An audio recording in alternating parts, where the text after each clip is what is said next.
Hello, year 8. So I hope you're all well. We're going to try and do our very first Zoom history lesson.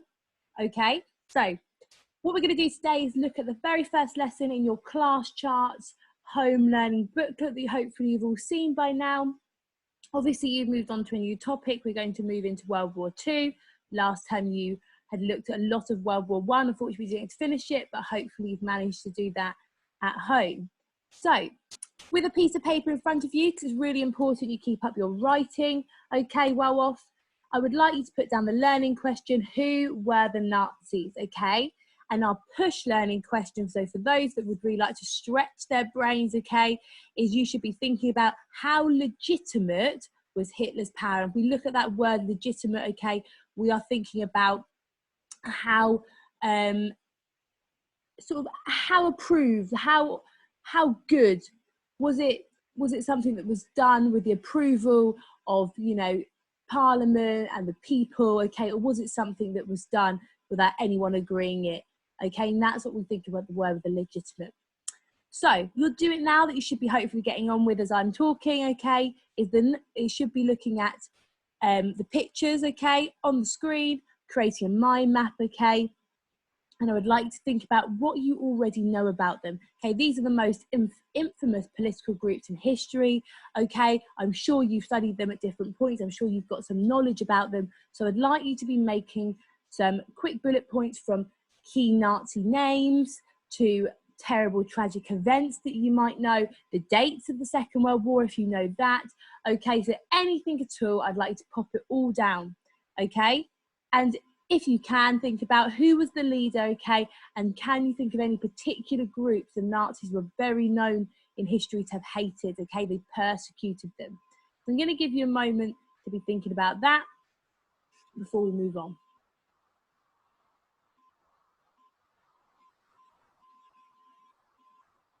Okay, so I know I haven't given you maybe as long as you need, but remember, if at any point you would like to just pause the video so you can take your own notes and then press play to carry on, you can do that, okay? So you don't need to work at my pace, work at your pace.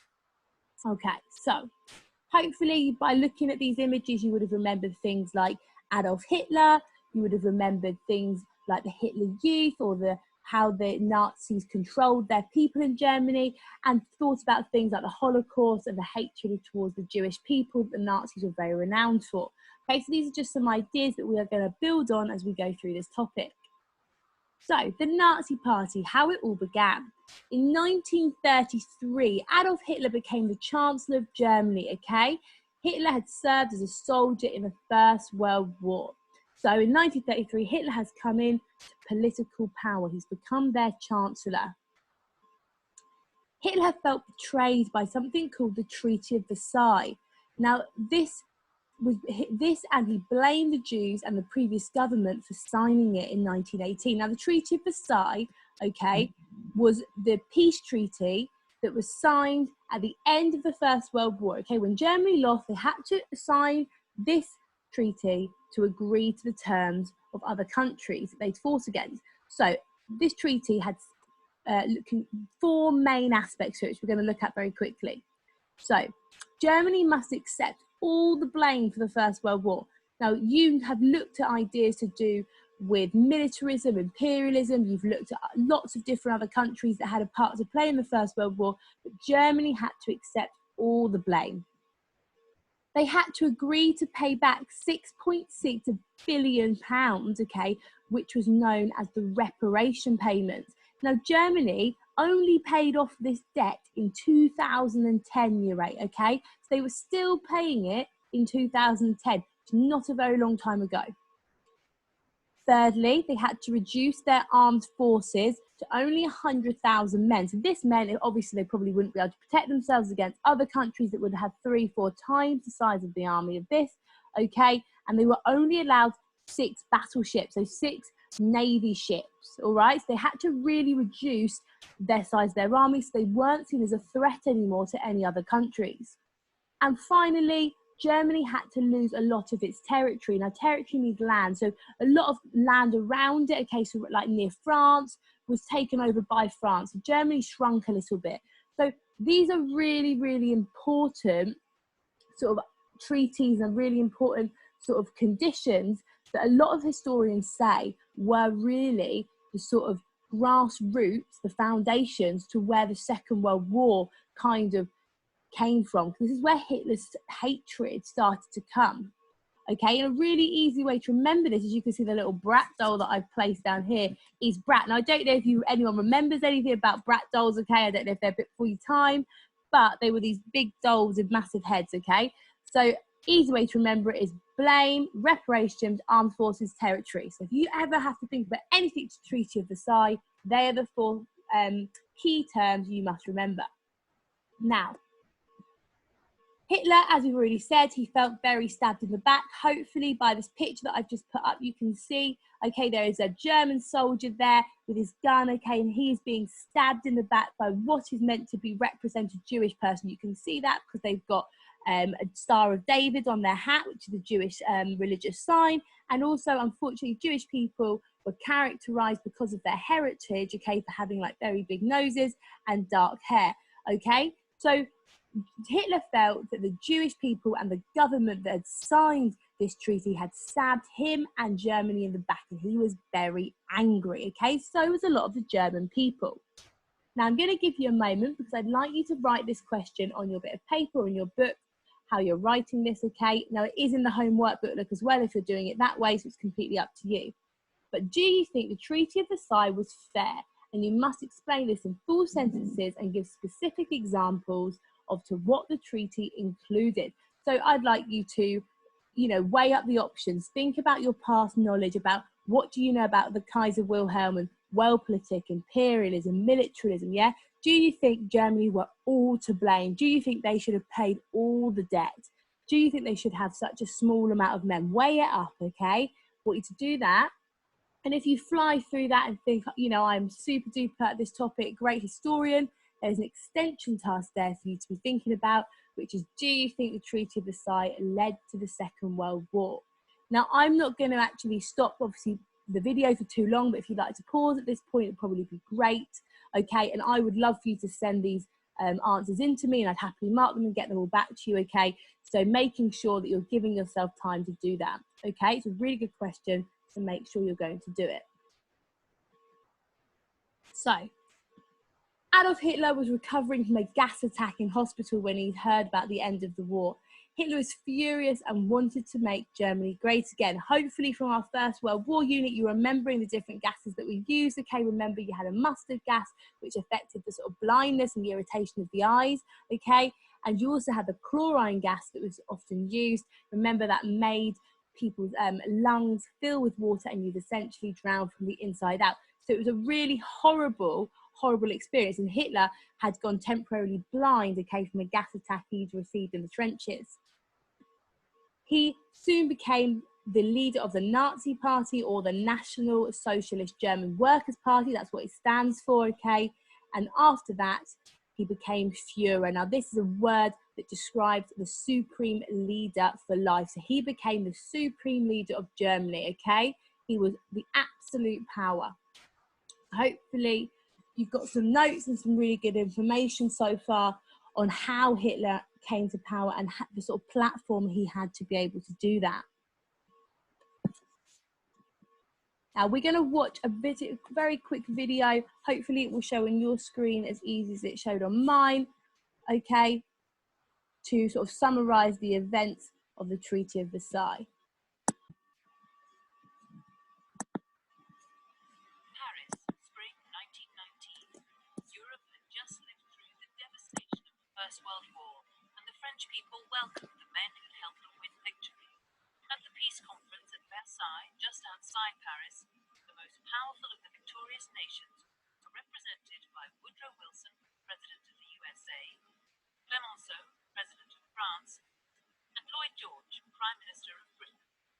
Their next challenge was to prevent a war like that happening again.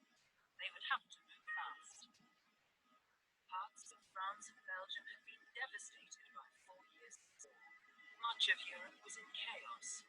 Starvation, homelessness, and disease were widespread, and across the continent there was upheaval. Austria-Hungary, Germany, and Russia had all lost their emperors in popular uprisings. Many people were terrified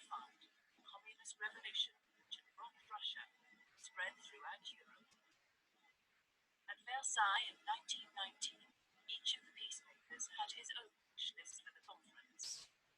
The French president Clemenceau wanted the Germans to be punished. He wanted to stop any future aggression. In 1870, Germany had taken Alsace-Lorraine. In 1919, Clemenceau demanded it back. He wanted Germany's army reduced and its borders with France cleared of any military force. France had borrowed heavily from the USA to fund its war effort.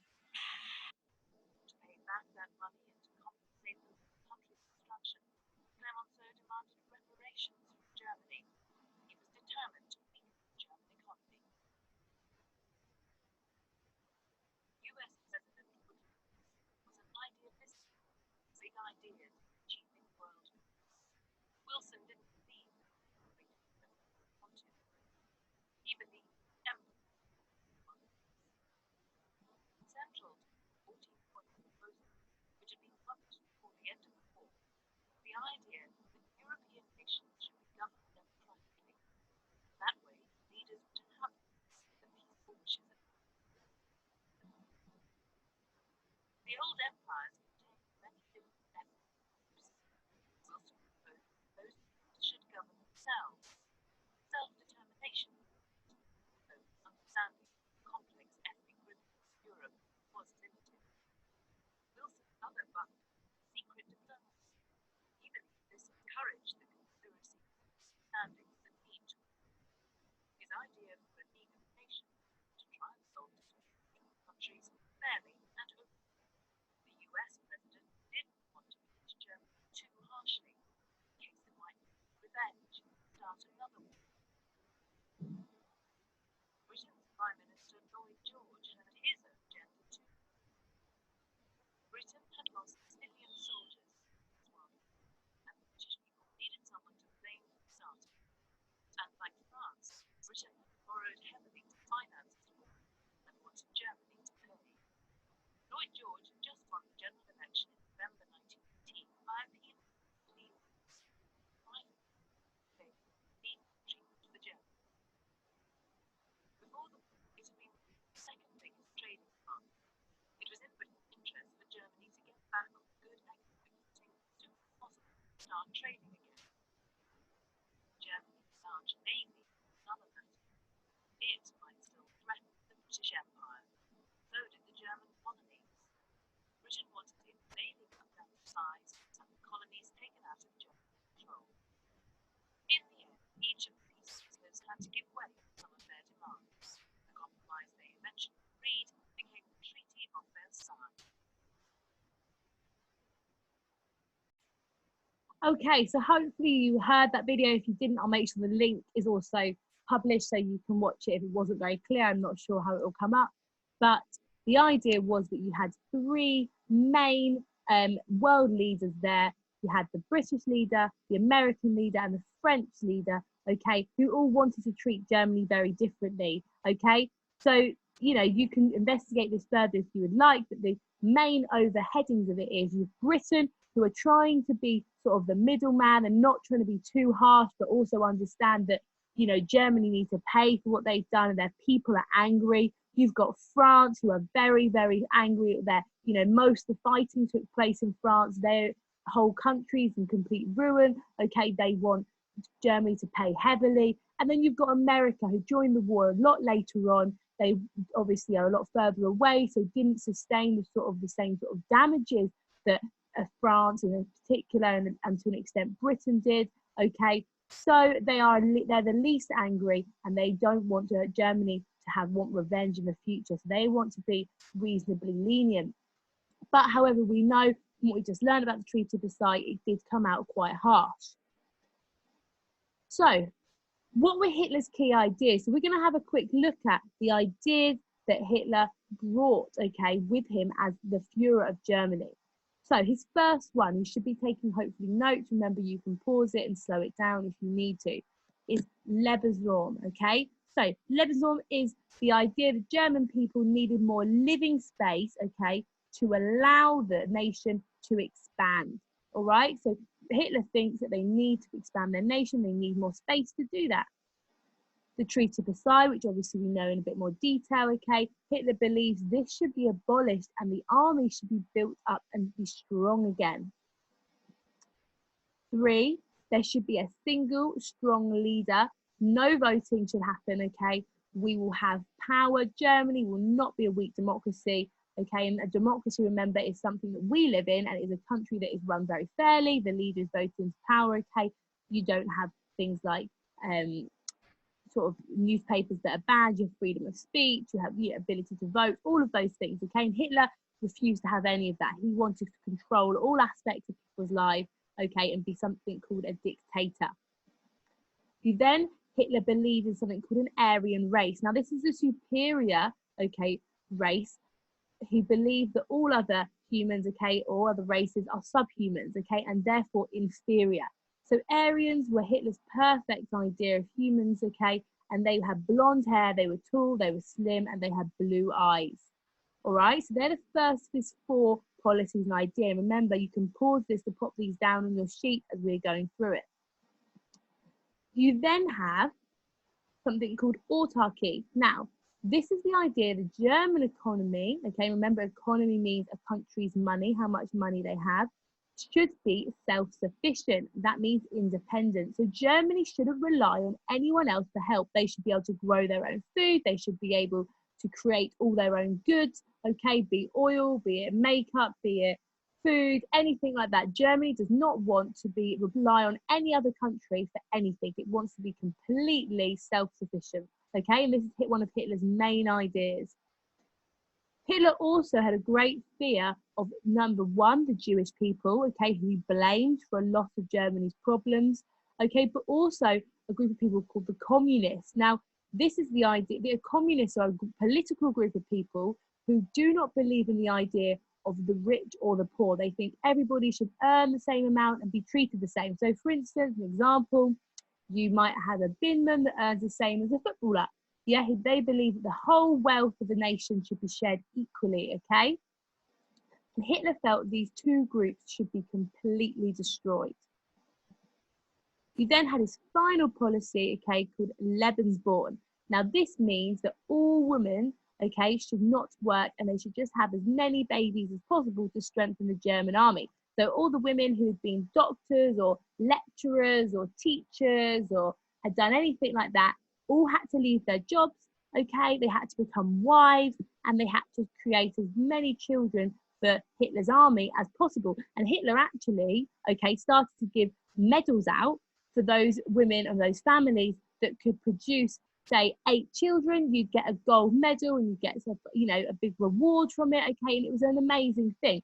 So Hitler really pushed this idea that women's role should be at home. It should be making sure that she is cooked and cleaned for her husband, and she should be having as many babies as possible to strengthen the German army. Okay, so a really different way of looking at things.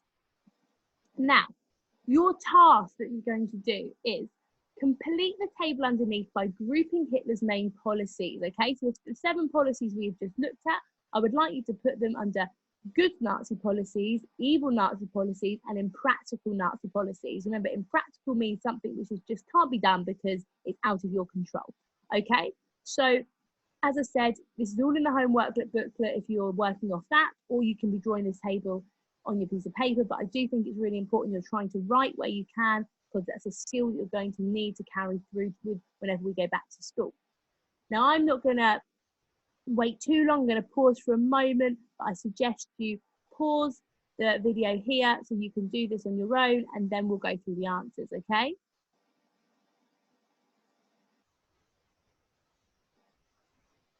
Okay, so as I said, I know that's not very long, but please pause it and then hopefully you can check now. Now, this is how I would have grouped Hitler's policies. Now, you could definitely, if you don't disagree with me, you could probably, there is some movement, but this is what I would have done. So, Lebensborn, so the idea that German people needed more living space. Well, I thought that was quite impractical because Hitler can't physically make more space if there isn't any, okay? I thought probably the Treaty of Versailles, that should be abolished, okay, and the army should be built up. Well, Germany was treated quite harshly in that, so I don't think that's an awful idea of Hitler's. You know, it was quite unfair in lots of ways. However, evil Nazi policies, okay, the idea there should be a single strong leader and there should not be a democracy, I think that's quite unfair because I think the people of Germany should have been able to have the right to vote and be able to have their own ideas and speak up if they didn't agree with things. The Aryan race, I also thought was quite an evil idea because obviously you can't have a perfect race of people. We're all different for a very good reason, and Hitler shouldn't be discouraging that. The idea of autarky, so making sure, okay, that Germany becomes self-sufficient, well, it's a nice idea. However, there are just some things that Germany doesn't have enough of. So if it doesn't produce enough oil and coal, okay, that they are naturally occurring resources. They come from the ground, okay, you can't make more of it if you haven't got it. So I think that's always going to be a problem. So it's a bit impractical. Germany was in danger from the Jews and communists, okay, and thought that Hitler felt they should be destroyed. Well, obviously, we think that's a very evil policy because, you know, everyone has the right to be who they are and you shouldn't be persecuted for that reason. And finally, then Lebensborn. So the idea that women should not be in work and should just have babies to strengthen the German army. Well, obviously, we know that women have a very important part to play in society, equal to that of men, and therefore their job should not be confined to home and having children. Now, hopefully you've completed your table, okay? And there's an extension there for you, which is ask you to, can you explain why you have decided on each of these ones? Is it different to me? Do you think about it differently? Okay, I would love to receive any of the work you've done from this lesson today. And any questions you have, please do not hesitate to email me, okay? Keep up the good work, and I'm sure I will be doing another one of these very shortly.